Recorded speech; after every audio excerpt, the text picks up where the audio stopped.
Mr. Friedman has a concern about the safety of smart meters, he does not have to have them. Is it PUC's decision that by allowing an opt-out, it can duck an obligation to consider the health or the trespass issues?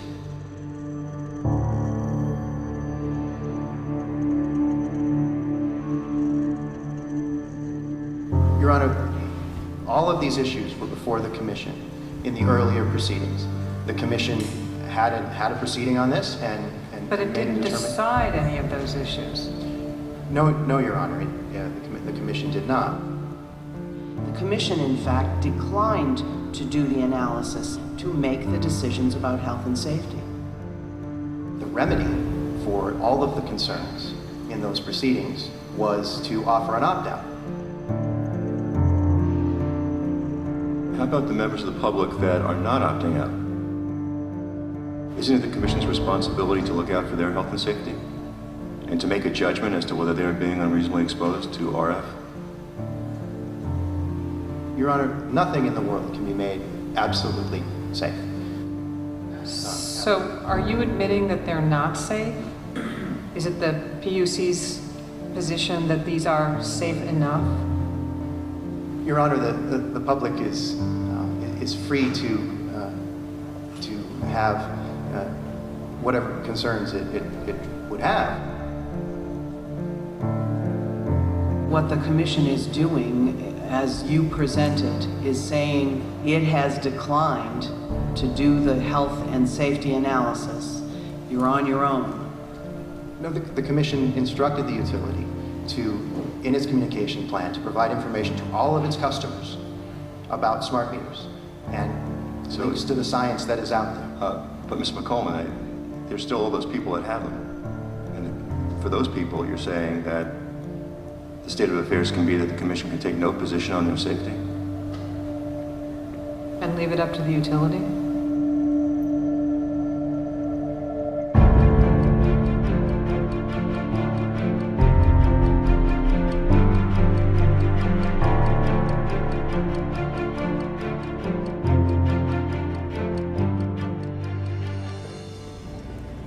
About a year ago, a good friend of mine got ill, and there was no apparent reason why. And then she realized that her electric utility had installed a new digital smart meter, a wireless electric meter, at the same time as she got ill. As I looked into it, thousands of people have had the same experiences. So I wanted to figure out, is this really happening? Are people truly getting sick because of radiation coming from electric meters? I grabbed a camera and interviewed as many people as I could from all around the world to find out what's been their experience and what do they know. I had no idea the level of startling information that we would discover along the way.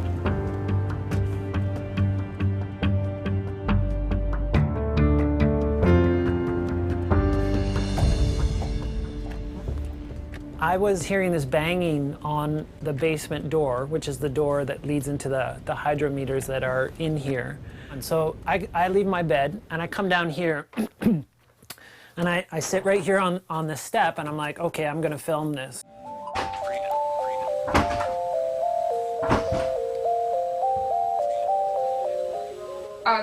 Sorry.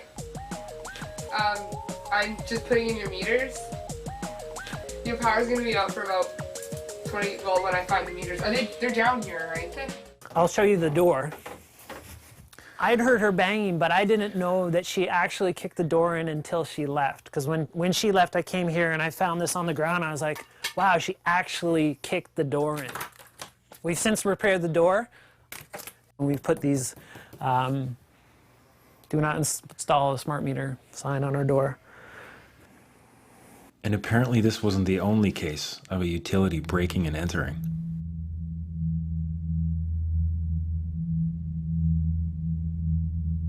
The morning the guy came in to change the meters, this had been shattered. He had taken a deadbolt cutter and cut up our chain and basically pried our door open and walked right in here. And when he left, the chain was laying on the ground and it was broken. The lock was broken also. Vandalized the property and forced his way onto my property without buzzing any of the building buzzers. So with billions of dollars being spent all around the world with zero public input, and with all of these concerns coming to the fore, I realized that there had to be some serious commitment behind the scenes to push this grid through. A smart meter is part of a much bigger picture and a much bigger design. A smart meter is really just the attachment that goes on outside of a home or a business. A two-way transmission device that ties into the larger smart grid plans that are being built out across the world. In my research into this, I found that utilities around the world were stating that the smart grid will deliver enhanced energy security, reduced greenhouse gases, improved urban air quality, and increased grid asset utilization. To me, this sounded great on paper. Unfortunately, there are problems with how the systems work. The smart grid systems are very buggy. There seems to be a critical systemic issue with these misnamed smart meters. They're actually causing fires, in many cases, after they're installed. After hundreds of blazes with very few admissions of fault, the insurance adjusters are catching on. And he says, jump in the car, we just got a call, your house is on fire. It was true. Michael Capetto's Upper Makefield home was going up, burning, from a fire in his newly installed electric meter. Well, tonight there's a major development from PECO. After at least 24 fires and more than a dozen incidents of overheating, the energy giant is halting its controversial smart meter installation program. New Zealand, for instance, 422 fires were discovered as a byproduct of the smart meter installation there. The fire department was responding to numerous fires on a daily basis when that development first came about. And they're being installed by people who are not very well trained for the most part. BC Hydro says it's removing 1,000 smart meters from homes across the province. The company says the move is just routine testing. How many smart meter fires have there been? We've installed approximately 9 million smart meters, and we have no reports of smart meters causing fires. Not one single report. We don't. Other picture, this is probably the better side of the garage. I don't know if you can see it. The meters were over here. And so the fire department basically said that the meters started the blaze? If you just took one look at the wreckage and said smart meters and walked away and never called back or came back. Well, Brittany, you were saying earlier that there was no smart meter fires, and this lady right here has pictures of her smart meter that exploded on her house. Josh, can I ask you to stop recording? PG&E knows that they do catch on fire when they are remotely turned back on when a customer who is delinquent in their bill finally pays their bill. These meters catch fire. They know it, and they are covering it up. Taxpayer money has now gone to some of the largest corporations on the planet. General Electric, for instance, is the largest manufacturer of smart grids. They're being manufactured in China. As part of the 2009 U.S. bailout, $3.4 billion was funneled into a national smart grid stimulus, later increased to $11 billion. This created a scenario where utilities were given a massive financial incentive to go along with the program. And because they went after the stimulus money, they needed to have a certain amount of their meters deployed before they could recoup the cost. In addition to that, they started billing customers for these smart meters months prior to any actual deployment of these meters to the people's homes. So the consumers have been paying for these smart meters all along, even if they didn't have one. According to Time magazine, President Obama originally suggested pouring $100 billion into a smart grid at a time of economic crisis immediately following the 2008 election. Wikipedia reports that the U.S. government's primary reason for this unprecedented allocation of public funds is the eventual reduction in electricity usage by more than 4%. However, real-world evidence shows that installations of smart meters are not even producing any energy savings whatsoever. According to a senior assistant attorney for Illinois Public Utilities, quote, "It's devastating to their plan. The report shows zero statistically different result." They're being found in pilot programs now, smart grids are, to really save no energy whatsoever. So who benefits? I got a bill in December for $1,107. There's got to be a mistake. No mistake, says PG&E. After reviewing their accounts, the company says their meters were working correctly, just like those of the 1,500 other Californians who complained.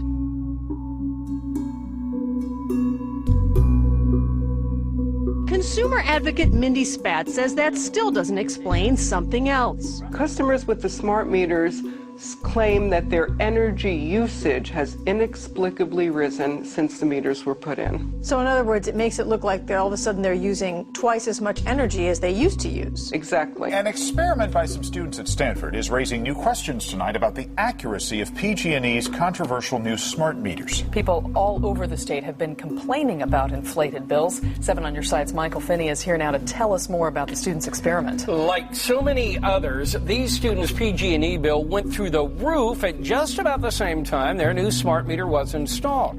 We start the week with an explosive investigation into the massive mistakes being made with power bills. Serious flaws affecting every electricity user with a smart meter have been uncovered. And when this whistleblower told his power company what he'd found, they offered to pay him off. This exclusive investigation by James Thomas has sparked calls for a national inquiry. Why is it that in Ontario, California, Texas, Australia, all these other jurisdictions, the rates have been doubling and tripling, and this is a fact. And we are told that the bills are going to stay the same, it's actually going to bring the bills down, it's going to be more efficient, and all these things. Then when the bills go up, all these denials start to come in. Well, actually, you were just using more energy. The best one that I like to hear is actually the meter's more accurate. These cost increases from widespread systemic inaccuracies of smart meters are separate from the additional cost increases, which will be based on time of use. It's all about money. We're going to be charged for time of use one day. It's coming. The result is that people that are reducing their energy usage are actually experiencing their energy costs going up rather than down. This is the irony of the situation. But hang on a minute. Isn't the whole point to lower electricity bills for everyone? I mean, what we're seeing so far with increased bills has to be just a bump in the road, doesn't it?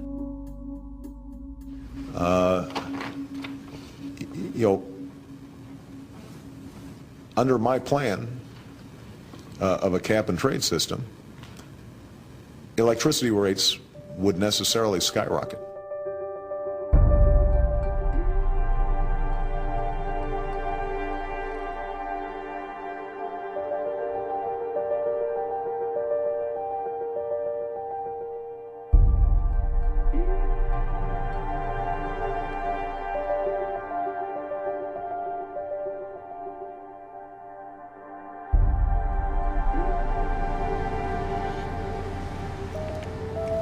The next thing I started to hear about was how this worldwide smart grid program was making the entire power grid vulnerable to cyber attack.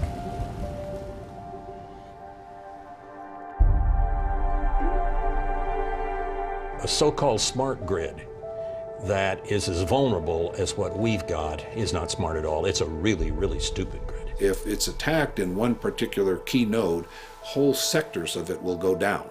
So it's very vulnerable to large-scale failure. When you have a decentralized grid with a network of microgrids, where people are both producers and consumers, you have effectively made the grid much, much more secure.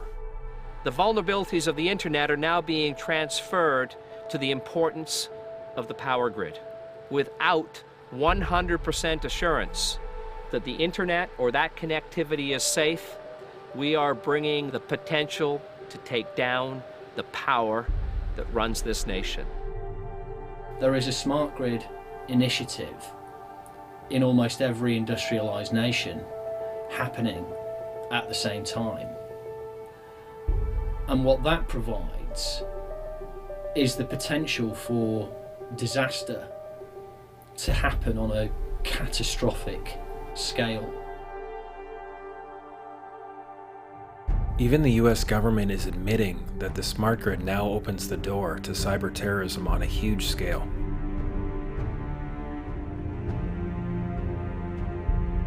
The Washington Post reported on the Inspector General's findings that utilities and government didn't seem to care about the new hacking vulnerabilities. Energy officials knew of these weaknesses but approved plans for the projects anyway. My journey of investigating deeper into this worldwide program began in British Columbia.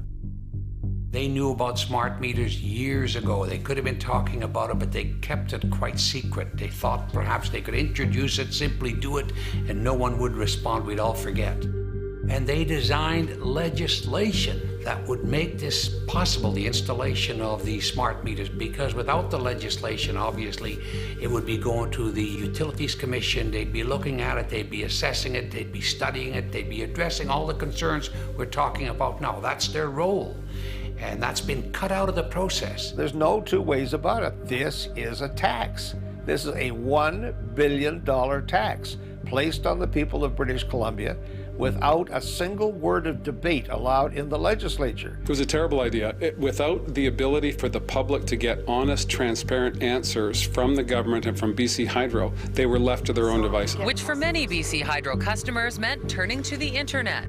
And a quick Google search of smart meters will give you thousands of pages of bad news. We have a large number of British Columbians, over 100,000, that have not yet received meters, and it's because they don't want them. It has nothing to do with a lack of technology. It has nothing to do with the labor shortage. It's customers that are saying no. Recently, the Union of BC Municipalities, which represents the local municipalities everywhere throughout British Columbia, voted to put a moratorium on the rollout of smart meters. So that means that the grassroots and the people who represent the grassroots in this province are against this rollout. And yet, Rich Coleman, the Minister of Energy, and his government are saying, well, you know, too bad, tough luck. This is a mandate. This is being pushed down your throat by a company that is not responsive, by a government that is not responsible, and it's being done in a collusion that's designed to undermine the individual rights of individual people and communities across the country and around the world. So our provincial government has rewritten laws, is ignoring a democratic vote by all mayors and councillors, and is also ignoring resolutions from more than 50 local municipalities who have passed additional independent moratoriums on installation of these meters in their own cities. Despite numerous calls over several weeks, BC Hydro declined a request for an interview. Corix Utilities, the company installing the meters, didn't even want to return our calls. Do they have the right to refuse the new meter? The meters are a necessary upgrade to the electricity grid. Okay, but this is non-negotiable. You must have the new meter? They are a necessary upgrade to the electricity grid. Okay, I'll try this one more time. Legally, are you allowed to refuse the new meter? You're uncomfortable with this question. I'm just trying to figure out how best to answer that.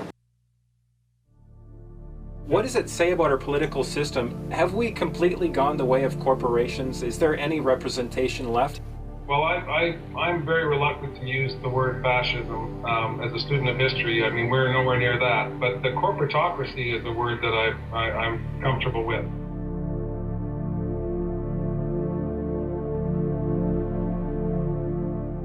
There's a worldwide privatization scheme. It's really, I suppose, a new form of corporatism, where governments are no longer masters of their own fate. And it starts to become clear that this same undemocratic process to covertly implement smart meters in my province of British Columbia was also the case in California, throughout North America, and around the world. So how could it possibly be the case that these corporations who are pushing for a global smart grid would continue with their plans despite an enormous list of potentially disastrous downsides? A massive part of the smart meter agenda is to literally track every single movement within a house. So every time somebody switches on a light, every time somebody switches on an appliance, each of these appliances has a unique code which is then effectively transmitted through the smart meter down the grid. So anybody that is minded to do so can hone in on an individual residence and actually track what is going on in that household. So they can figure out, when is your refrigerator being used? When is your TV on? What are you doing with your energy? And they're going to start having a profile of you as an individual.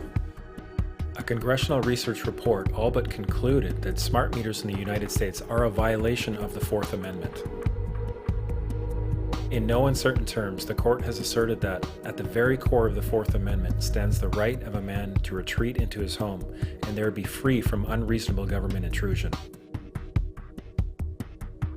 With smart meters, police will have access to data that might be used to track residents' daily lives and routines while in their homes, including their eating, sleeping, and showering habits, what appliances they use and when, and whether they prefer the television to the treadmill, among a host of other details. For example, who's in the house? How often do you leave the house late for work? How often do you eat microwave dinners compared to cooking in the oven? How many times a week do you do the washing? How many times do you watch TV? How long do you spend watching TV? What do you watch? In a custody battle, it could provide information on whether or not you've ever left the kids home alone, and for how long. And while some utilities are still saying that all of the in-home private data they'll collect on you will be kept safely tucked away, another picture seems to be emerging. Here in California, utilities are already selling our private electricity usage data to third-party corporations for a profit. Rather than discourage this practice, the California Public Utilities Commission has actually encouraged it. In a 2011 press release titled, "California Commission Adopts Rules to Protect the Privacy and Security of Customer Electricity Usage Data," comes the following.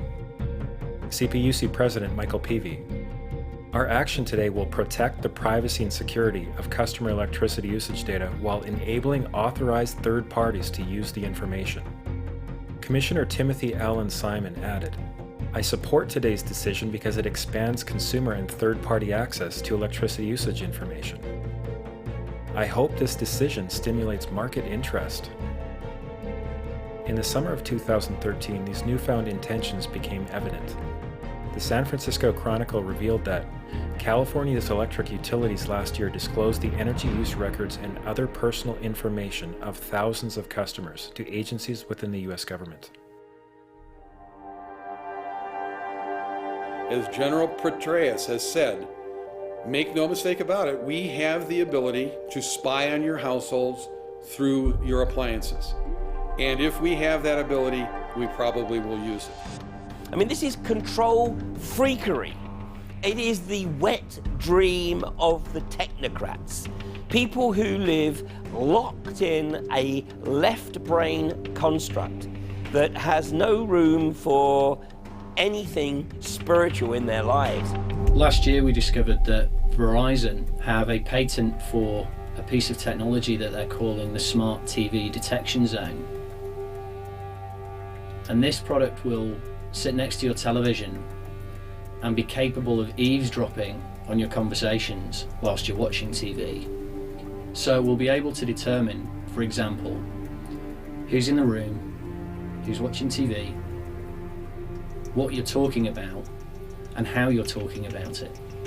How far does that go? Where does it stop? At what point do we draw the line and say no? Why should people care about surveillance? Because even if you're not doing anything wrong, you're being watched and recorded. And the storage capability of these systems increases every year consistently by orders of magnitude to where it's getting to the point you don't have to have done anything wrong. You simply have to eventually fall under suspicion from somebody, even by a wrong call. And then they can use the system to go back in time and scrutinize every decision you've ever made, every friend you've ever discussed something with, and attack you on that basis to sort of derive suspicion from an innocent life and paint anyone in the context of a wrongdoer. Let's look, for example, at the CISPA bill. That's the Cyber Intelligence Sharing and Protection Act, which was intended to legalize transferring all your data from megacorporations to the government. Now, this seems to be in violation of our Fourth Amendment rights against unreasonable search and seizure, but it's already passed the House. Fortunately, the Senate has so far refused to vote on it.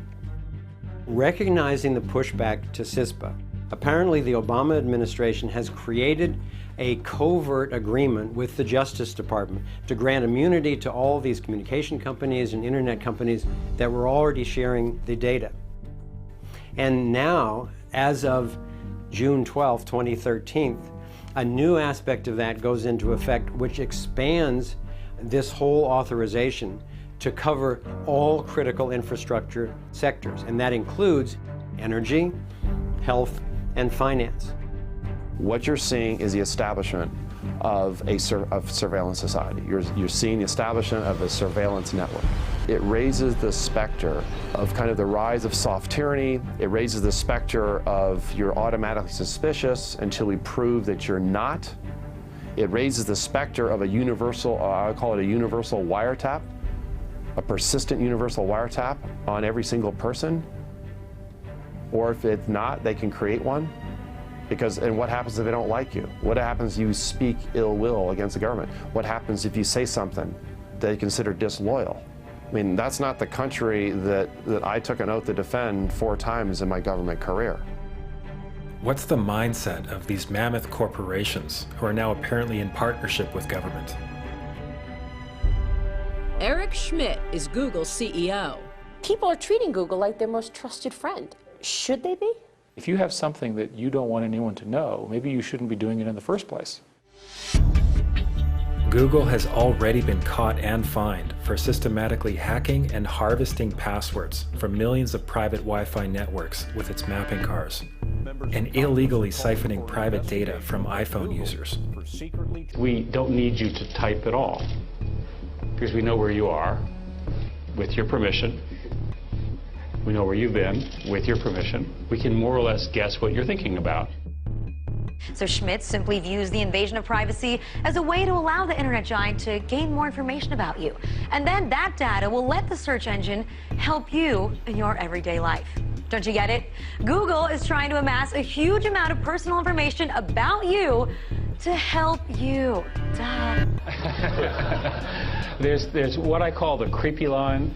And the Google policy about a lot of these things is to get right up to the creepy line but not cross it. I would argue that implanting things in your brain is beyond the creepy line. Mine in particular. Yes, at least for the moment, until the technology gets better. Let's talk a little bit about information and search. Wait a minute, what was that? I would argue that implanting things in your brain is beyond the creepy line. Mine in particular. At least for the moment, until the technology gets better. Is he saying that Google's creepy line is defined only by the current level of technology? What does a higher level of technology have to do with morals or ethics? But what I learned in Silicon Valley was there is no moral component to technology unless humans insist that it be there. What more do you need to know? But most people seem to want to just close their mind to it and just say, oh, the government wouldn't do that, and that can't be true.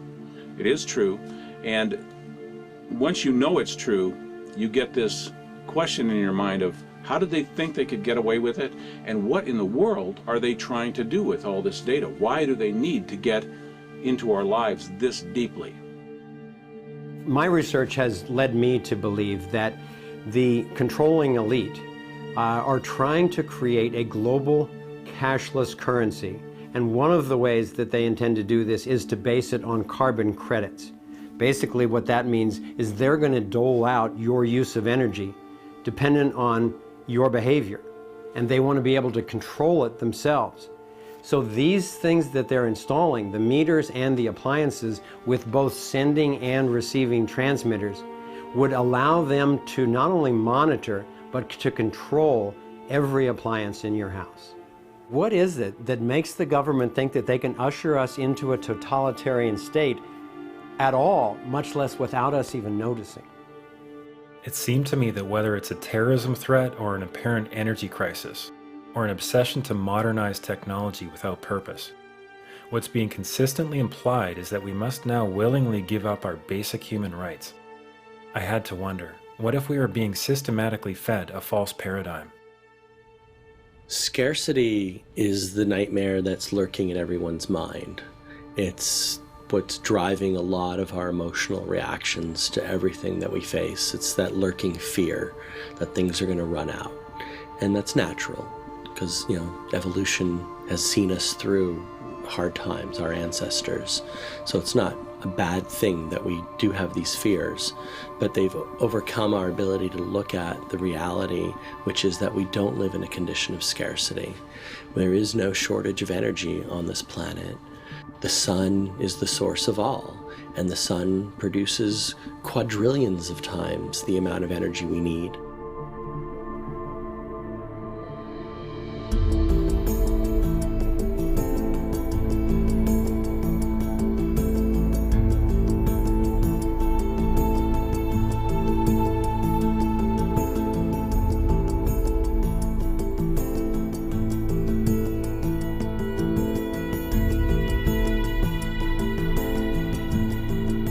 I've personally had the privilege of visiting numerous laboratories where inventors are successfully creating technologies which access off-grid energy in whole new ways.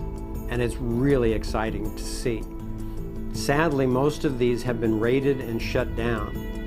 And the Federation of American Scientists have actually acknowledged publicly on their website that over 5,000 of these alternative energy technologies have been suppressed, have been confiscated in the process of applying for patents. This whole smart meter fiasco could go away very quickly if these alternative energy technologies were simply allowed to flourish. Now, that's not going to be in the agenda of the controlling elite. That's going to be up to us. I looked into it, and it turns out the US government has actually created a law for the suppression of inventions. The patent laws allow any interested agency, including the Atomic Energy Commission, to shut down any patents if they consider them to be detrimental to the national security. With 6 of the world's 7 largest companies in the oil and gas industry, could it be possible there's a vested interest in preventing decentralized clean energy, pulling strings at this level of depth? And incredibly, in July of 2013, Spain actually taxed the sun, setting a fine of 30 million euros for violators who collect sunlight for their own use. While billions and billions of taxpayer dollars continue to be spent for a centralized control grid, are we still expected to believe that this has anything to do with going green? Whenever human beings are invested historically in a particular technology, then power structures build up around that fight for their own interest, just at a time when a change is about to take place to a better way of doing things. They fight for their existence like a creature fights for its existence. They are the dinosaur that is just about to become extinct, which is the need for overly centralized power producers. And that this is a bid to have a device in the home which gives them both control and future capabilities of broadcasting and receiving through the home. It's all part of agenda to try and stop the change that is coming, and this truth that everybody's going to see. So the fact that it's going worldwide should tell you something, that there's something up here, and that there is something going on, and there's a reason for this, and they're getting around all the legislations in countries, so it's coming from a very high level on the planet. Industry and government are forcing these into the households of people without their choice and without informing them about what could be the outcome. And whatever is happening to Americans with this technology is going global. Every one of these energy companies in the United States is embedded in an international grid of energy delivery, and they're working to control every household across the world using this kind of technology. Wait a minute, this isn't what I asked you to do. All I asked you to do is deliver electricity to my house, not monitor my house, not broadcast throughout my house. When I was in Silicon Valley in 1980, this was being discussed. It was who was going to take over the home, the energy companies? Was it the phone companies? Was it the energy companies? Whose line of access to the home was going to allow a single point of access to the home? But it didn't escape everyone that however they delivered everything to you, made you totally dependent, gave complete access, and could be a two-way street. But what no one knew at that time was that a method of technology would be used whose byproduct was essentially radiation.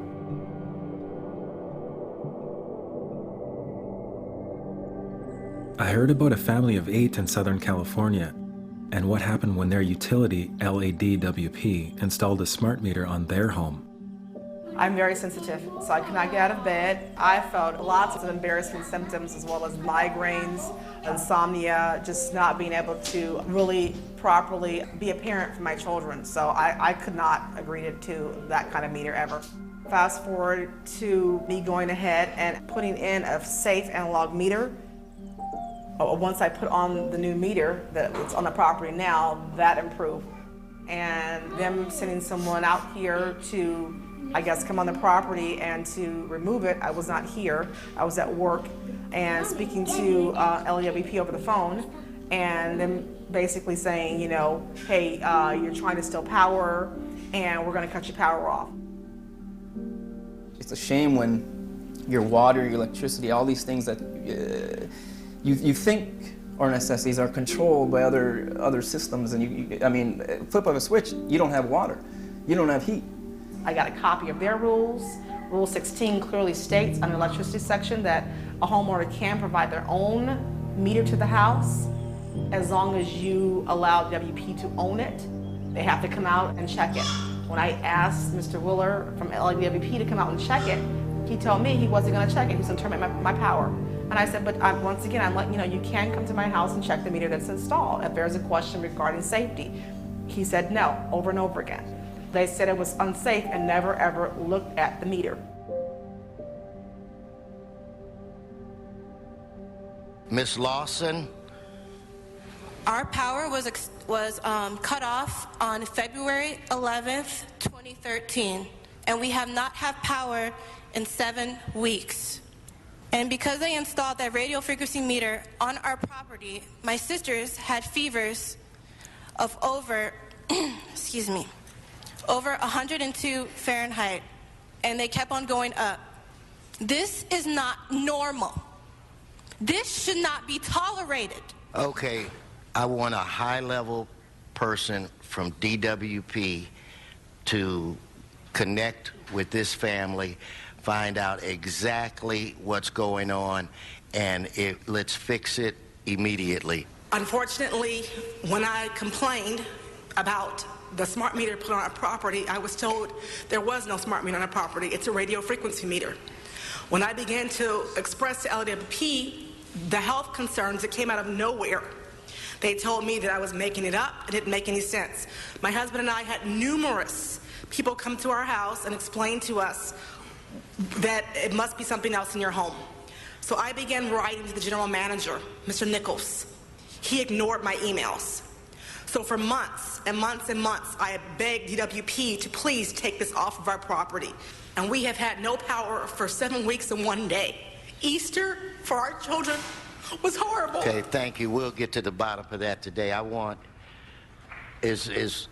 somebody on the phone right now. Is anybody here from DWP? Looks like Tom's on the phone right now.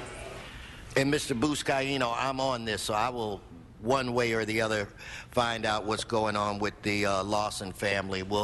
I'll find out today. So the very next day after the city council meeting, our power was turned on. DWP came to the house. So we've had power since April 1st, 2013. Right. And Amina, how does it feel to take a stand and then to ultimately for the situation to be corrected? Well, it feels great to actually go out there and fight for what you believe in, and not just sit on the sidelines and say, oh, well, this is happening, there's nothing I can do about it, but just actually know that you can do something about it and that you can't give up. Just always fight for what you believe in. In May of 2011, the World Health Organization classified radio frequency radiation as a Class 2B potential cancer-causing carcinogen. The utility companies will tell us that the meters are only on for 45 or 60 seconds a day and that they're safe. So the next stop on my journey to verify the facts was with Dr. David Carpenter, a Harvard-trained researcher at the University of Albany, New York. Under court order, Pacific Gas and Electric admitted that their smart meters generate 14,000 spikes of communication per day. The utilities have often held that smart meters are not a problem because they communicate with the utility rather infrequently, maybe a couple of times an hour. It doesn't matter how frequently they communicate to the utility. What matters is how frequently do they generate radio frequency fields. And clearly the utilities have been hiding the fact that these smart meters generate these radio frequency fields almost continuously. They're pulses, but they're very, very frequent. So according to PG&E's court documentation, the average smart meter is on for 45 or 60 seconds a day, but they've conveniently withheld from us that these 45 or 60 seconds are split up into 10,000 or more pulses, each at about 4.5 milliseconds in duration, emitting all the time, every few seconds, 24/7. And some meters are up to 190,000 pulses per day. So this is a smart meter bank. It's inside a Northwest DC condominium building, and there's 32 different smart meters inside this building. So what I did was I brought in a meter that measures the levels of radio frequency radiation, and what I'm finding is that these smart meters are emitting radiation every few seconds.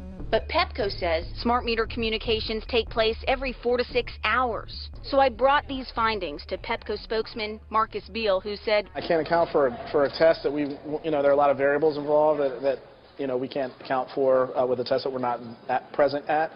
But, we're confident in the specs of our meters and the safeness of the meters at this point.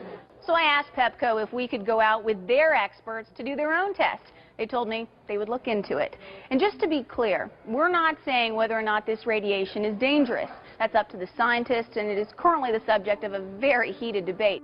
The definition of a smart grid is a wireless system that will fundamentally turn every single appliance in your home into the equivalent of a transmitting cell phone. That's every computer, every television, every furnace, every air conditioner, every coffee machine, every printer, every single appliance that you have in your house will eventually, in a smart grid, have an antenna that's embedded into it that will transmit your usage data to a smart meter on the outside of your home that will then transmit your usage data to another tower receiving that usage signal that will then go to the utility company for supposedly billing purposes.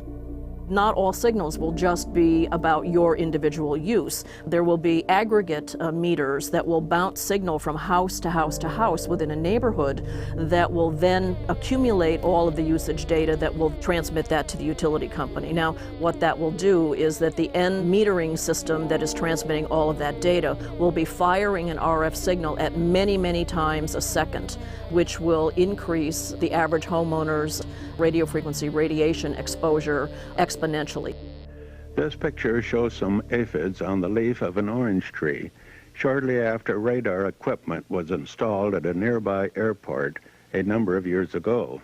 I noticed that every few seconds all the aphids would tense up in unison and do sort of a little dance, as you see in the picture. Upon further investigation, I found that the interval of time between the activity of each dance coincided exactly with the rotation of the radar rotor device at the airport, which was a distance of approximately 14 miles. And we now have vast amounts of published science on microwave radiation and health effects. The data we're going to look at are all published science, testing results, or public standards. At the bottom end of the radiation scale of what's called power density, or signal strength, is the minimum level at which cell phones will work, which was found to be 0.2 billionths of a microwatt per centimeter squared. Pine needles were found to age prematurely at 0.000027. At short-term exposures of 0.5, children aged 8 to 17 experienced headache, irritation, concentration difficulties, and behavioral problems. 0.1 is the Baubiology or Building Biology Guideline for extreme concern. 1.0 produced sperm DNA fragmentation and a decrease in sperm viability in vitro. Also at 1.0, the science shows the following bodily effects can occur: headaches, dizziness, fatigue, insomnia, chest pain, difficulty breathing, and indigestion. 2.5 saw altered calcium metabolism in heart muscle cells. 4.0, changes in the hippocampus affecting brain memory and learning, and at 6.0, DNA damage in cells. So, where are smart meters on this list? Electrical Power Institute in December 2010 measured a single Itron smart meter with pulses up to 7.93 microwatts per centimeter squared. Our own testing indicated approximately 8.0 with 1 meter. These tests are at a close distance, approximately 1 foot away from the meter, but an infant's crib could be just as close on the other side of the wall where the meter or bank of meters are installed. Even though there are all these known health effects at levels far lower, Switzerland, Liechtenstein, and Luxembourg see fit to set the standard at 9.5. And China, Poland, and Russia, 10.0. This is the same level at which behavior has been altered, producing reflexes of avoidance following 30-minute exposures. A room of 12 smart meters, very common and even a conservative number in an apartment building, tested at 19.8 microwatts per centimeter squared. This is hundreds of times higher than levels which clearly indicate harmful effects. So how can utilities and governments get away with forcing these devices on everyone? This is how. In Canada and the US and several other civilized countries, the safety limit is set at 600 to 1,000 microwatts per centimeter squared. This so-called safety limit is literally tens of thousands of times higher than levels which are known to damage health, according to peer-reviewed published science. It's actually based on research from the 1960s that looked at thermal effects. Mm-hmm. So literally they had this dummy head, right? So think of this, like in the car accident commercials where you have this dummy head, yes, and it's filled with like a fluid. Mm-hmm. And the fluid has to go up by 1 full degree in order for something to be deemed unsafe. So what Health Canada is saying is that you have to cook the cells before any negative effects can happen. And that's of course absurd. We know that with so much other research.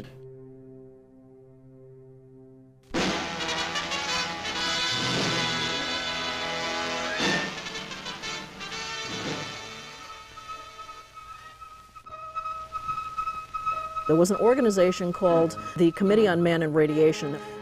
Essentially, the Committee on Man and Radiation intellectually framed this as a controversy that there was no such thing as a non-thermal effect.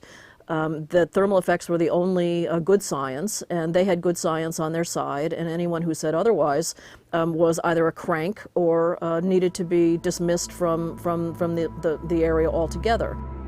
One website in Central California has posted more than 300 letters received from those suffering functional impairments since having their meter, quote, upgraded.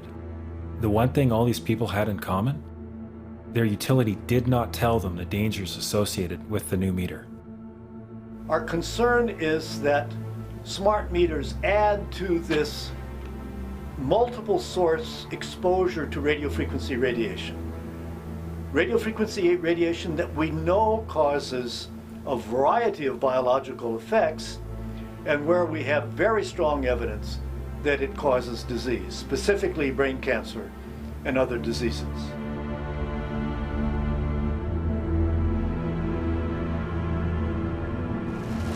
There have now been more than 6,000 published scientific studies on the health effects of microwave radiation since the 1930s, and with the vast majority showing that there is some biological damage being done, the jury's no longer out on whether this is harmful. Even by 1972, we have the US Navy producing an unclassified report of health effects on the human body observed from microwave radiation, summarizing more than 2,300 studies. 5 pages of observed human health effects in this report include headaches and insomnia. I was walking by and I got like a flash headache. It's painful. How many times did that happen? Every time I walked by it, which was a bunch of times. Vagomometic or irregular action of the heart.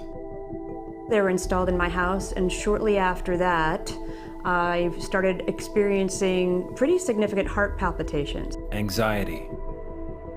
I was nervous a lot and I couldn't sleep. Chest pains. I started getting this intense chest pain. And changes in the operation of implanted cardiac pacemakers. Well, my heart would speed up to do about 170 beats a minute, and I could normally control any arrhythmia that I would have before just by meditation and relaxing. And the smart meter, I couldn't bring it down. And you found that when you were in that electromagnetic field, your heart was going to high rates of arrhythmia. Yes, and it wouldn't happen all the time. It happened the first time was 8 months after the meter was installed. Yep. And then the second time it occurred was 6 months after that. And then it went 4 months after that. And then went 2 months after that. So you became more and more sensitive. More sensitive as the time went by. And you found that when you were able to remove the meter, that you did recover. Correct, yes. Yeah. Another serious health complaint about these devices is what's known as dirty electricity, caused by the converter between DC and AC current. It appears that utilities do not wish this aspect of the health issue to become widely known. I can't tell you how many people have called me who became dreadfully ill the minute one of those got put on their house. Dirty electricity is, the best synonym is electrical pollution. We understand air pollution. There's clean air, there's polluted air. There's clean electricity, and there's polluted electricity. Dirty electricity is the major pollutant that comes into your house on your wires, riding piggyback on the 60 cycle. The real evil about the smart meters is everybody gets one, the whole neighborhood. I mean, every house in a development, every apartment in a building has got one of these things. Each one's got a switching power supply in it, and they're all big generators of dirty electricity, and I'm certain it's the device that changes the AC to DC. After having 12 upgraded meters installed on her bedroom wall, Rosa Perrick began experiencing headaches and insomnia. I lived through Nazis, communist soldiers, Cossacks. Nobody damaged my health as much as smart meters did. This is supposed to be my golden years. Instead, these are my bloody years. You did not give me all option. When you came and installed, you did not give me option. I didn't have no option. You came after me. You deceived me. I have something to show you. This is I have no control when I'm going to bleed, when my nose is going to bleed.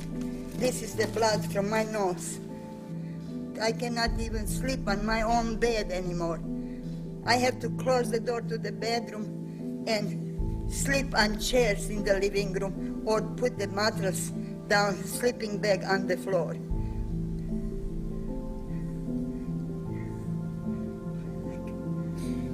Do you ever have nosebleeds away from your apartment? I'm sorry, your time is up. Thank you very much. I appreciate you coming. Your time is up. Your time is up. Thank you. We wanted to get an accurate reading to see just how much dirty electricity can be caused by a bank of smart meters and what it can do to living conditions.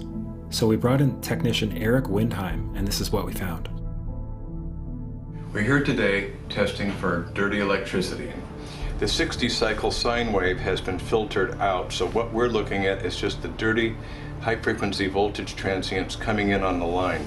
These are very hazardous to your health, and they create a huge electrostatic field charge inside your house, with all of your wiring being antenna and you being on the inside of this antenna cage. So let's plug this meter in and see what kind of a reading we get. We're seeing levels here at over 20,000. This one reads up to 2,000. This one reads up to 20,000. It's interesting to note that for safety reasons, anything over 50 is banned in certain countries around the world. When you get up to 75, I've been informed that the electricity goes internal to the human body. In this room here, we're over 20,000. This is a hazardous environment to live in. I made a call to a government agency. I started to talk about the problems with the meters, and he was getting agitated, and he said, they're just like cell phones. There's nothing wrong with these meters, they're just like cell phones. And I said, no, it's not true. There's a problem with these meters in the switch mode power supply. And he said to me, how do you know about switch mode power supply? And I said to him, what is your name? And he hung up on me. And then about 10 minutes later, he called me back on a different phone, and he told me there is a problem with the switch mode power supply. He knows about this, but he can't talk.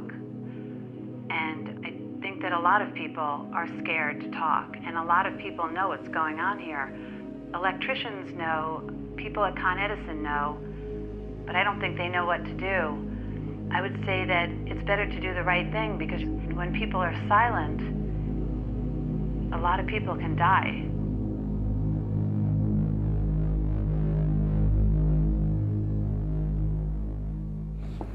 All right, we're getting on the plane to go to Salt Spring for the day. Looking forward to it after a comedy of errors this morning.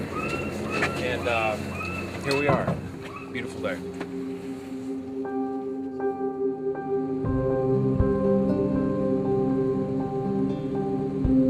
Away from the city, we wanted to track what was happening with this agenda in a small community called Salt Spring Island, where we were hearing around 30% of the population had locked up their analog meters or otherwise made it clear in writing to their utility that they were choosing not to have a meter installed.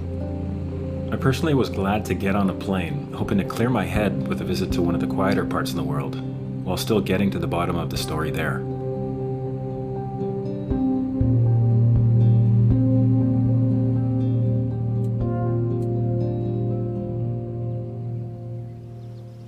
We know that you have refused a smart meter. Okay. The meter that will be installed onto your premises here will not be functioning as a smart meter because there are no receivers established. You get what everyone is calling a smart meter, none of which are smart meters yet. Because you will guarantee me that we will not have it functioning as a smart meter. Because you're opt-out. Because we're opt-out. Yes, I guarantee. You will guarantee me that. And if you want, I will get BC Hydro, I will get Gary to write you a letter to that extent, and you'll send it registered mail. So, Chris, are they going to be running this as a smart meter or just as a regular meter? They're going to be running this as a regular digital meter, such as has been put on houses since 2008. So Chris has the meter on now, and he's going to test the meter. Yeah. Okay, they're lying, folks. This is emitting. Oh, there you go. Yeah, they're lying. Getting a reading on your... Sorry. Yeah, okay, that's over 20,000 microwatts, and the hydro has officially lied, publicly lied in front of all these people, lied to the owners of this house, to the effect that this would not be emitting radio frequency radiation. It's emitting radio frequency radiation in spades. I feel like they have lied. Yeah, you have lied. You son of a bitch. You have lied. That you is and your buddies. really bad. I'm so upset. I'm so upset. You've lied to us. You've lied to us. You said that there's not going to be any radiation coming off that, so you're lying to us. I have no idea of the testing mechanism of this. I have no idea who you are. You know, how do you think I feel right now? I trusted you, and that's how I honestly feel. I feel like I've been raped. With this smart meter program, we're stepping across the line from democracy to corporatocracy, and that's scary. The person who invented the word corporatism was Benito Mussolini. It's also known as fascism, and everybody uses that term a little too loosely, but in this case it applies very succinctly. If you don't have the right to a healthy environment, you have basically lost all rights. People who haven't the faintest idea that they had a smart meter installed are getting very sick all of a sudden and wondering why. And suddenly it comes to them that, oh, something's different about my electricity meter. I'm a beekeeper, or I was beekeeper. For over 10 years, I had 2 hives on my side porch outside of the rain. About a year ago or so, I had a smart meter installed outside of my knowledge with all the EMF. This winter, I've lost all my bees. I don't know if it's because of colony collapse disorder, or I don't know if it's because of the EMFs from the smart meter, but it is suspicious.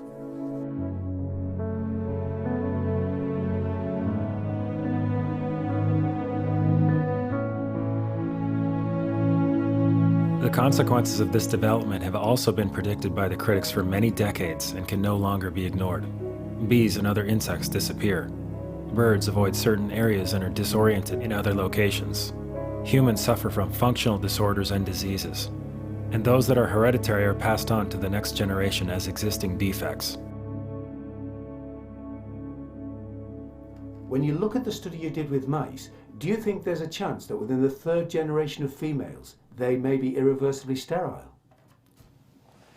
Not in the third generation, but in the fifth generation, and that would for humans be something in the order of 150 years ahead of us. And of course, then it's too late to say that you are sorry, and it's very too late to say stop. So I would suggest that you have, at least for the time being, a moratorium, a stop to these systems, use a wide in the meantime, and check out for effects of radiation. So I think it's really time to have an independent compilation of data. Such was done at August 31st, 2007 in the form of the Bioinitiative report, of which I was one of the authors.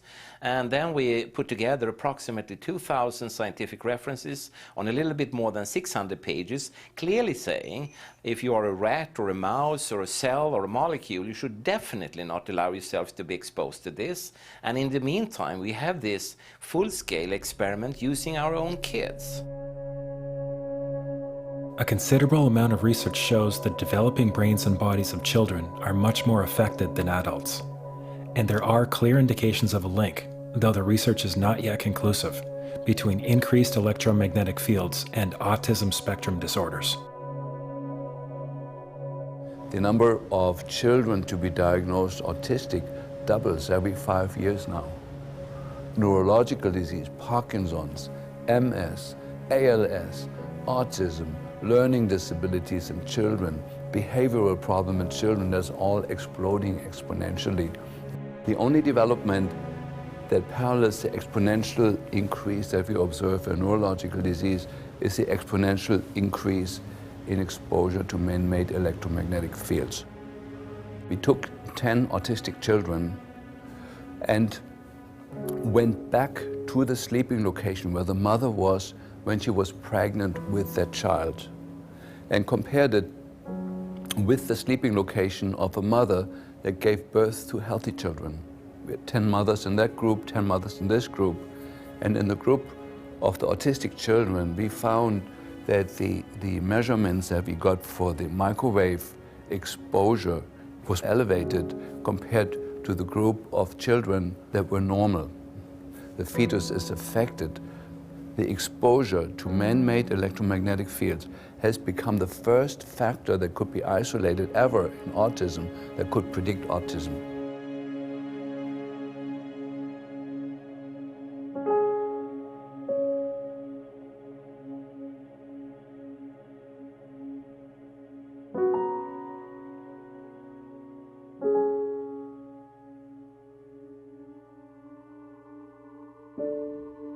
Despite overwhelming evidence of biological harm from this type of electromagnetic radiation, the utility industry has assumed the safety of smart meters without doing any testing.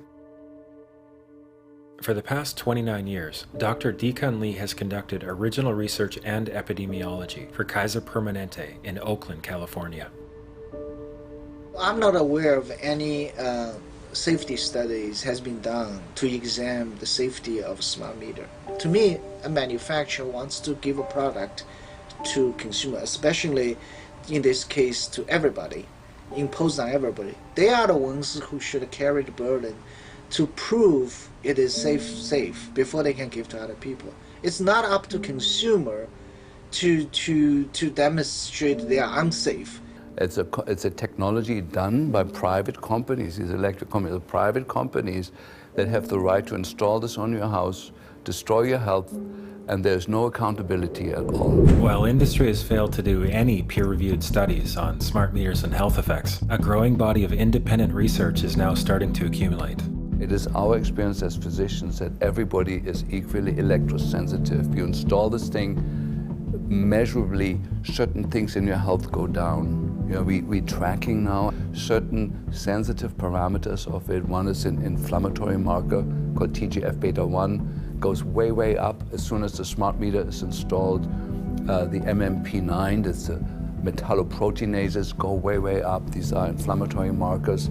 The copper level in the serum goes up as a sign of chronic inflammation driven by something that's suddenly there. The hormones go way off. The neurotransmitters go way off. So we have lab tests that we can show. Here's the patient. We monitor him for 10 years before. He was completely normal. The smart meter was installed 6 months later. The patient looks like a dying patient from their lab work.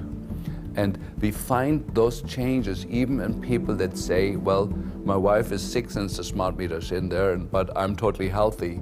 But we look at the lab work, it looks just as bad. Yeah, so some people have an awareness of health and goodness in them, and other people don't. But from what our experience is that everybody is affected by it. It's not just a few 3% of electrosensitive people. Did you hear about people coming to you as far as having complaints about illness? We were made aware of health complaints following installation of smart meters, and we wanted to verify this using our field work. So I measured the field of about 30 different people while they stood 1 foot in front of the smart meter, and in every single case the human energy field was obliterated as they stood in front of the smart meter. We wanted to then verify this at the physical level using dark field microscopy, and then we also did a control group to find out if the old analog meters had the same effect on the blood as the smart meter. So in our first slides what we see is normal cells, and the structure of the cells is intact and sound. This is what we would expect from a normal sample. With the subject standing 1 foot in front of the analog meter, there were no significant changes to these blood samples in any of the 3 that we tested. In our second set of tests, we're using the smart meter. Before the exposure, we see the same thing as we saw in the first samples. Normal cell walls, fairly separated and looking healthy. So after 2 minutes of exposure in front of the smart meter at about 1 foot away, we see a totally different story. Sample 1, you can see a lot of degradation in the cells. The cell walls have been broken, and you see changes in the cells which are called mycoplasma. It shows a mutation to the cell. In the second sample, we see a different type of degradation to the cell membranes. You can see a corrugation here. This is called bottle cap formation, and it's known that this occurs due to oxidation or exposure to free radicals. So this third subject, when we did her sample, she had to be pulled away from the meter after 45 seconds because she complained about an increasingly severe headache. And here you see a phenomenon called rouleau, where the red blood cells are stacking up, which makes it very difficult for the blood to deliver oxygen to the tissues as they would be their normal function. Every single one of these is a degradation. Every single one of these shows a trauma to the blood cells, and that came from something, and the only variable was the smart meter. The good news in all this is the patient and the blood can return to normal once they have been removed from the influences of these stressors. So this thing about electrosensitive, 3 or 5% of people are affected and everyone else is okay, I mean, what do you have to say about that? Well, everybody we've tested so far has been affected. And we know everybody that I tested to see if there was a change in the body's energy field, every single person I tested was affected. So 3 out of 3 people were affected negatively. One of them became symptomatic. The other 2 didn't have any noticeable symptoms, yet the changes showed up in the blood. There are changes whether they feel them or not. Maybe they're not out there complaining about it or trying to make other people aware of what it's doing to them, yet they're still being affected by it. While most of industry continues to use fine print and loopholes to evade accountability, there is a worldwide paradigm shift steadily underway. 60,000 doctors in the American Academy of Pediatrics are paying attention.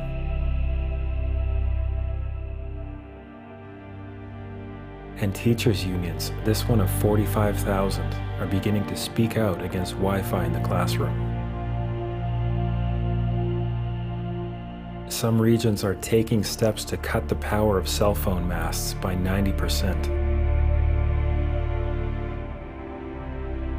And in many areas, towers are starting to come down altogether. But governments such as the US want smart grids and high-powered Wi-Fi mesh networks to blanket everywhere and everything, as industry cleverly camouflages itself, concealing the harm it is doing. Amazingly, our centers of medicine are seeking to bathe newborns in wireless. And this has continued on because the official line is that microwave radiation is safe enough. Governments and corporations have scientists working for them, they all do, and scientists are usually seeking the truth. In fact, a true scientist is always seeking the truth, but they can't speak the truth of their own work being paid for by the corporation or the government, which means the taxpayers. And I know so many scientists that have been muzzled, and if they speak the truth or they become whistleblowers or whatever, they're fired or they're demoted or they're imprisoned in their career so their career can't advance. There is an atmosphere of fear there. These people are held up as examples of what will happen to you if you do not toe the line. This is a subject which is taboo and must not be investigated. The radio frequency radiation work that we did was supported by Motorola. The relationship was really very cordial and very stress-free, but only up until we started generating data. These folks were very, very upset and began to talk about how are they going to handle this, what sort of spin can we put on this, what can we expect from this, and from that point on the relationship changed.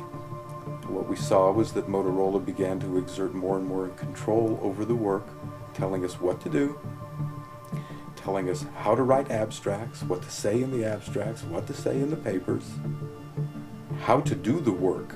No, don't do this. Yes, do it this way.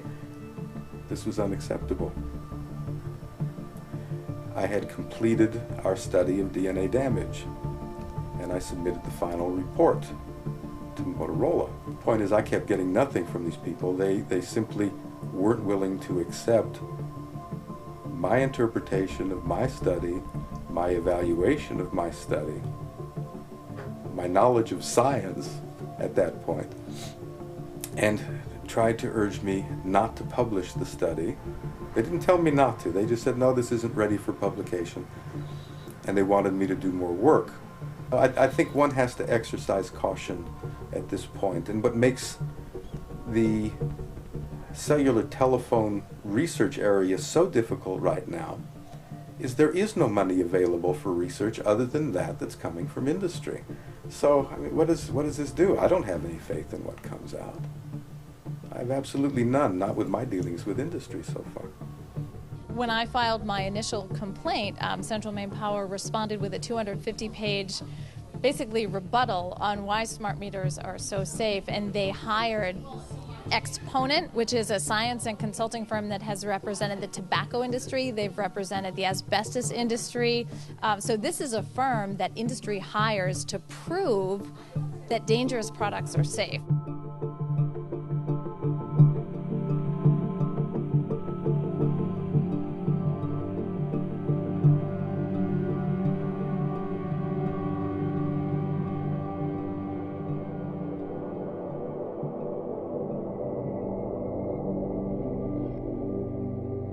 In 1996, Congress passed the Telecommunications Act, which included a provision called Section 704 that took away state and local governments' rights to resist antennas on health or environmental grounds.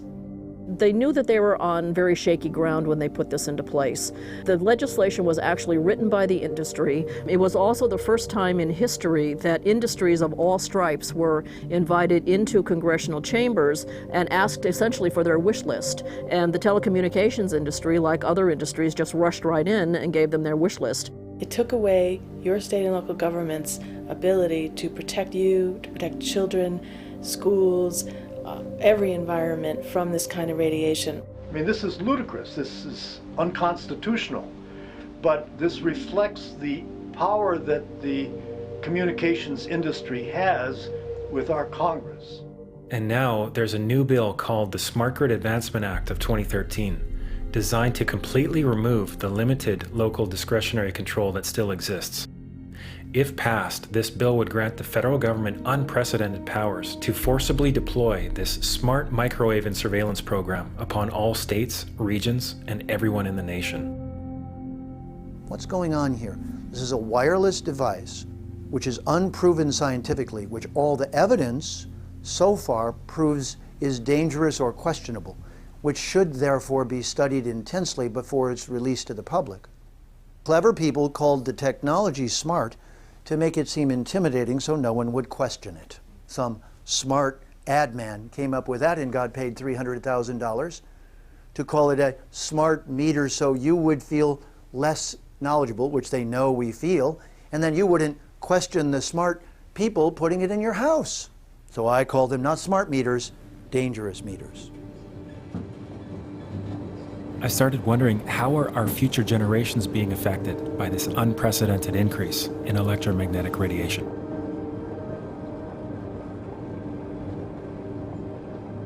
I had a son that was going to school at San Diego State University, and he called me and he said, "Mom, I've got the worst headache." He says, "I'm projectile vomiting all over my apartment." And I said, "Get to the hospital." And the emergency room doctor at Sharps Memorial Hospital in San Diego called me, and he said, "Your son has bleeding in the brain." And I said, "We'll be there immediately." And my son had surgery that evening. When he got out, Dr. Tanawai told us that my son had brain cancer, and it was either the very worst or the second worst type of brain cancer you could have. It was nothing but chaos for 7 months. We moved him back home and had to pack everything that he owned in California and brought him home, and he only survived just shy of 7 months, and he died October 11th of 2008. August 7th of 2009, I typed in cancer clusters, and I saw SDSU, San Diego State University Brain Cancer Cluster. And I read this article over and over, and I think it put me in shock, and I ended up on the floor for the rest of the day. But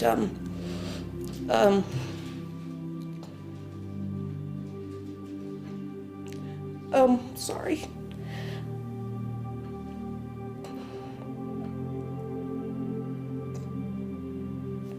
I realized they were talking about my son, so I immediately started contacting SDSU, the administration, and I felt myself just being bounced around. Nobody wanted to deal with me.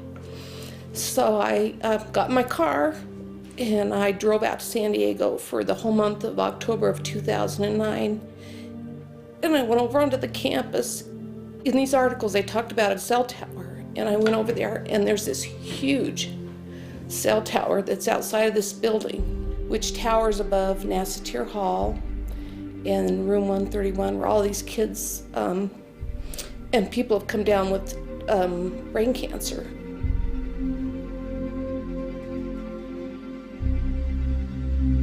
So is this like a forerunner? I mean, are they planning on doing this all over the place, or what were you able to find out?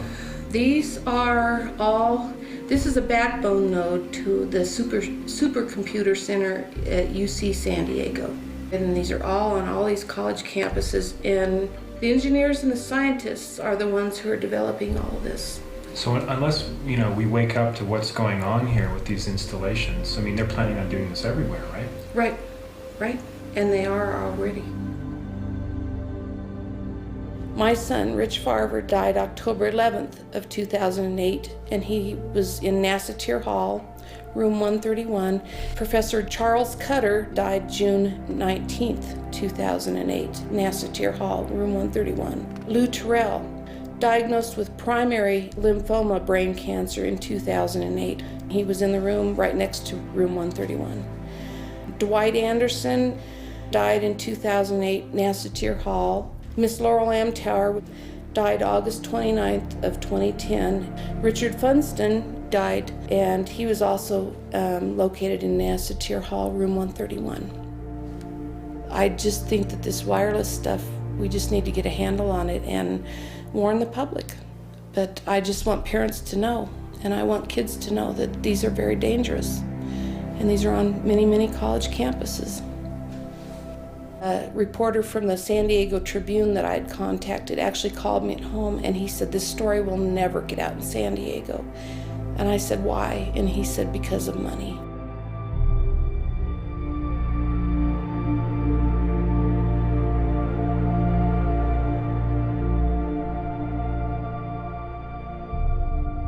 After having interviewed more than 70 people from 4 countries, witnessing the profound emotion from those whose lives have been ruined, I felt myself wondering if I could ever really make a difference against corporations that are so powerful and so willing to put money before life itself.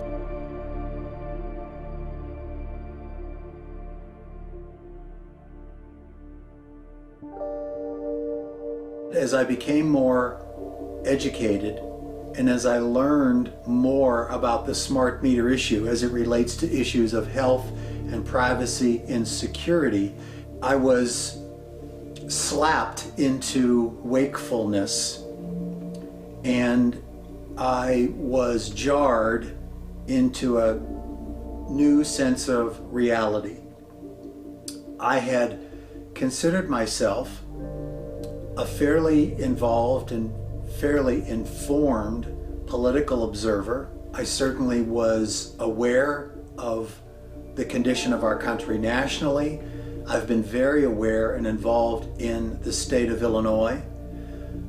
But in spite of how informed I believed I was embarrassingly ignorant of some of these very profound issues that were happening literally right under my nose. So here's UPA installers crossing over locked fences and against consent. On January 23rd, with premeditated malice and forethought, our city manager, in collusion with our city's administrative police chief, ordered an all-out assault on many of the citizens' personal property by cutting locks, illegally trespassing, threatening tax-paying citizens, mostly women and elderly, and actually arrested 2 of our stay-at-home moms on trumped-up charges for refusing installation of smart meters. Get off my property right now. No! No! When the full force of the city's police department is turned on its own people, it's time for a radical and immediate change. Now, I just spoke with Naperville City Manager a few minutes ago, who says the city is within its legal rights to enter private property and install those smart meters. The meters, they say, are their property. He also says that the meters are safe. He also says the women deserve to be arrested if they violated the law. But exactly what those misdemeanor charges are, we still don't exactly know. I'm one of the homeowners who had his property rights violated, even though by certified mail I notified the city manager I would not participate in this federally sponsored voluntary program and would not accept the extortionary alternatives provided. As a result, I'm asking for City Council to fire the city manager, the acting police chief, the police officers who participated in this travesty, and any city employee who advised them that they had the right to do so. As far as I know, we still live in the United States of America and not communist China. Thank you.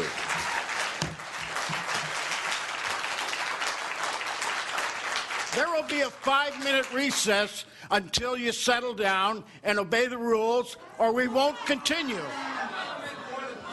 We have a 5-minute recess.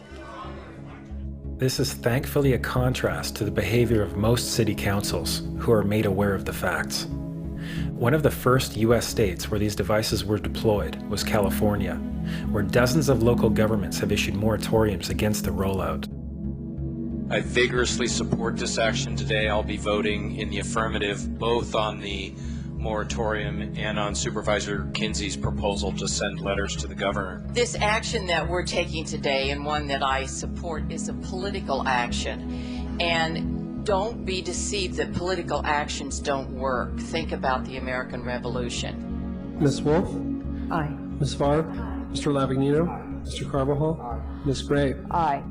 We represent people, and they can get pushed so far, and then they say that we've had enough. And I think that that's what's going to happen. Many have now criminalized installation and are fining the utility for every device they attempt to install. As a result of a grassroots movement to spread awareness, the vast majority of U.S. states and Canadian provinces have active groups who are fighting back. And worldwide, the trend continues. Many are asserting their rights for the first time in their lives. But utilities still are not yielding. And in many areas, they're attempting to impose fees for those who do not want their so-called upgrades. Their idea is to have an opt-out. If we do an opt-out, they're all bending towards charging us to opt out from a product that we did not want to begin with. An opt-out is an agreement to pay to not be harmed. An opt-out is volunteering into extortion. An opt-out says that if I don't pay you, you have the right to harm me. So that doesn't work.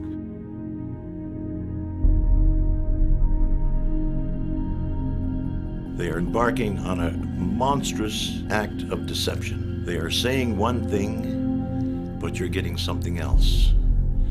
And I see that as a form of extortion. You either take our energy the way we want to give it to you, or we're going to cut it off. That's extortion. That's a criminal offense. As a fraud cop, I'm just wondering when the world's going to wake up. You put a story out there, it's wrong, but what the heck? We're going to go with it. We're going to look you straight in the eye, and we're going to lie to you. What are you going to do about it? What would you recommend from your experience that people may not understand, or that you've gone through, what they should do or what they should know? They should know that they can change that meter, and they should do that. That is the most important part of it, is to change that meter over. The utilities have something called a legal mechanism called implied consent, whereby our silence is golden to them. We've given them consent by being quiet. We can't afford to be quiet on this. We have to take action. This is a game changer. These companies are betting on you saying nothing. They're betting on you quietly complying with their wishes to install these smart meters on your property. You have the right to refuse a smart meter on whatever grounds you deem appropriate. If you send them a notice that says, I do not consent, and if you attempt to put one of these on my house, I will put an analog meter on in self-defense. What about if thousands and tens of thousands and millions of people all did this? Oh, it would collapse in a day. You can't have radiation emitting surveillance devices on everyone's home if people want to assert their rights. The only reason this is working at all is because people are either completely ignorant or thinking for some reason it's not going to harm them. It is going to harm you, and it is not legal. And you now are forced, because your power company is pretending like it's all okay, you're forced to become the authorized party and to become the enforcer. You have no choice other than to accept this harm. So we're in a very strange time in history where your power company, that's supposed to be this innocent provider of electrical service, has become your assailant. And you are required, in order to protect yourself, you're required to fight back. You're required to stand up and say, no, this is wrong, and I'm not going to permit it.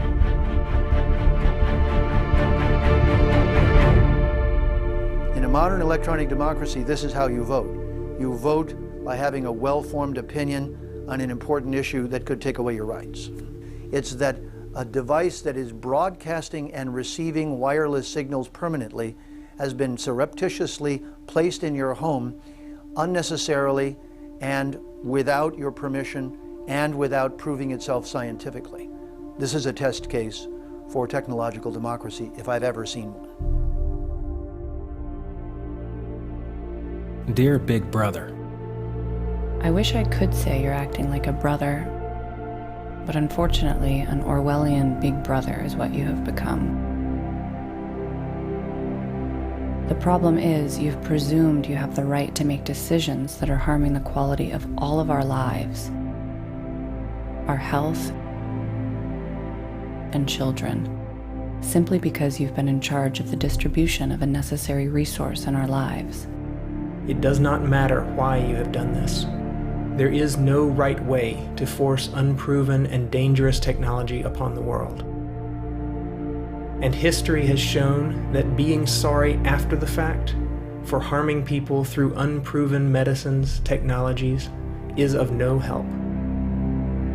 You do not have enough money to repay the harm that you are doing to all life. From the acknowledged dangers of genetically modified foods, to preventing new ways for people to generate energy, to invasive, untested devices for monitoring and control, you have created problems and forced false solutions in the name of saving the planet, fighting terrorism, or increasing corporate efficiency. You have even blatantly placed career lobbyists as your corporate yes-men, as heads of the very agencies that are supposed to protect the people. Now you are deploying wireless digital surveillance and broadcast devices upon everyone without disclosure. This is a preemptory attack against the principles of a free society and a taking away of our rights to make decisions. It is not your place to make these choices for us. By behaving this way, you have gone from an asset to society to a tyrant acting behind the cover of corporate freedom. You have gone from the brotherhood of man to the Orwellian big brother, who treads upon our trust and goodwill for profit and control only. This is no longer acceptable. You and your agents will be held financially and criminally liable for your actions, as corporations and as individuals. The excuse of just following orders will be of no avail to those going along with this. We're now at a turning point when great numbers of people, even those on your payroll, those most subject to your campaigns of half-truths and skewed science, are beginning to see higher, are being inspired to speak out and bring down your dreams of dictatorship, and are courageously creating solutions. This is just the beginning. But as we begin to peel back the layers, we begin to realize that the smart meter issue is really more a symptom rather than a disease. And now we get it. And now we see behind the curtain. It's like the Wizard of Oz. Once you pull back the curtain, that illusion of the big head up on the screen no longer exists. You can still see it, but you know that the guy behind the screen is manipulating that. You've moved past that truth. You cannot go back to the illusion. So once you know the truth like that, it's kind of like that. You just know it. I can see when you do that, that thing does that. Then you are making that thing's not real, right? It's that simple. One way we can look at what we're talking about here is how we can co-create, imagine, and implement together a genuine economic security for all, a environmental and moral integrity in our policies and how we live together, also creating a pollution-free environment across the globe, and finally, a society in which individuals experience a kind of self-reliant prosperity, generosity, and dignity for all, not just for the elect few. This is a vision that is eminently doable, but only if we do it all together. Millions of people are starting to wake up to what's occurring. The game is on. The ball is very much in our court. You know, we have a tremendous opportunity, but we have to engage in that game. While making this film, there was a part of me that just wanted to look the other way and put the lid back on the box I'd opened. But once I saw the magnitude of this issue, I thought of all the people in my life that I care about, and I knew that I had to share it as widely as I could. Whatever your political party or belief system, we're all in this together. And whether you came into this because of the risk to rights, or privacy, or health, or security, or cost, or something else, it doesn't matter. What matters at this point is that we set our differences aside and we stop the deployment of this technology where we live. The only people I've come across who want this program are either misinformed or benefiting from the deployment. Instead of so-called smart meters and a smart grid, we need wise people who see what's going on and who realize that we all have the power to change our situation. Change happens when you make a decision and say, I will not have one of these devices on my home.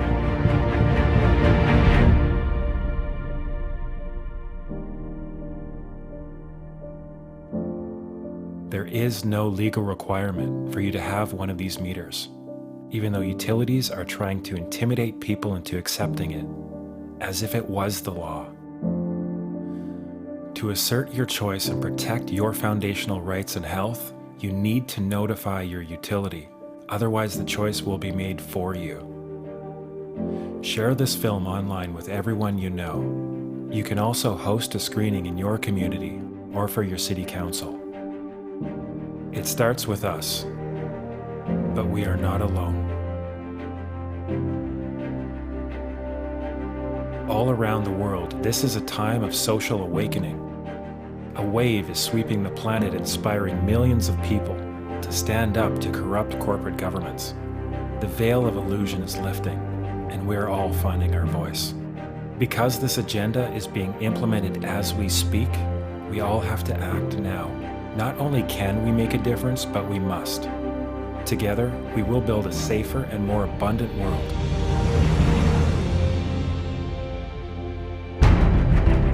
For us, our children, and all future generations.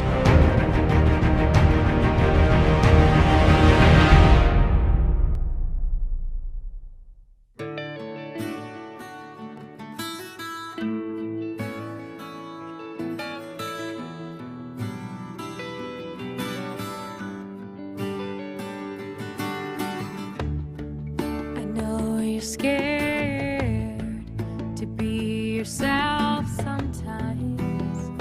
This world can be so blind. But if you take the chance to trust, start to open up, you just might find that you are loved. And I see the light in you, shining with everything you do. Don't try to hide it no more. Can you hear it knocking at your door?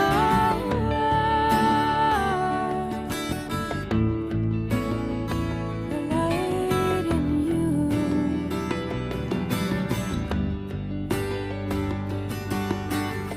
Show me what you really want. Tell me what you really need. Reveal all you feel. You will be received. You don't have to hide away all the things you really want to say. There are others who have felt this way. You're not alone. I feel your pain. Yeah, and I see the light in you, shining with everything you do.